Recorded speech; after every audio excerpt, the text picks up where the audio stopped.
Living the American dream. Curtis, how did you pick this name? Oh, man. Oh, 50 Cent. Yeah. That one, it was kind of a nickname given. Why? To me, and I used to like to play video games a lot. And I don't want to play once, I want to play twice. So I asked for 50 Cent, it was 25 cents at the time, so I did it, it kind of stuck. But there's also a guy from Fort Greene Projects that has the same actual name, and I thought it was cool to use for music because it's a metaphor for change. So were you called 50 Cent as a kid? No, but as my late teens, it started happening, yeah. You grew up in the Fort Greene Projects? No. He did. He did. Yeah. Fort Greene was where?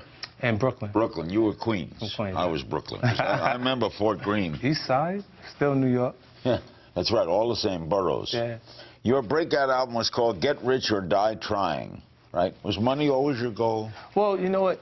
Money was always the visible financial restraint. You know, it's because I grew up without finances around me in low-income situation. I would always see opportunities or things that actually taking place that I couldn't be a part of because I didn't have finances. So that was your goal? Right.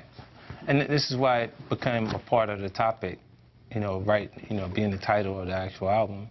And writing about prosperity is, even ministers, they have larger congregations if they preach prosperity.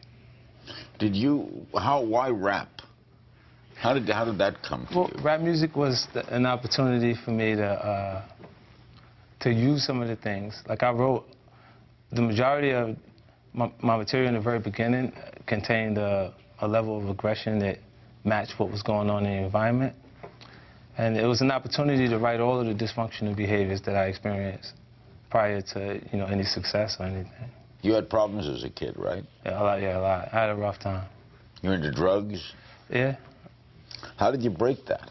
Well, you know, in the 12-step program, they tell you to change your people, places, and things.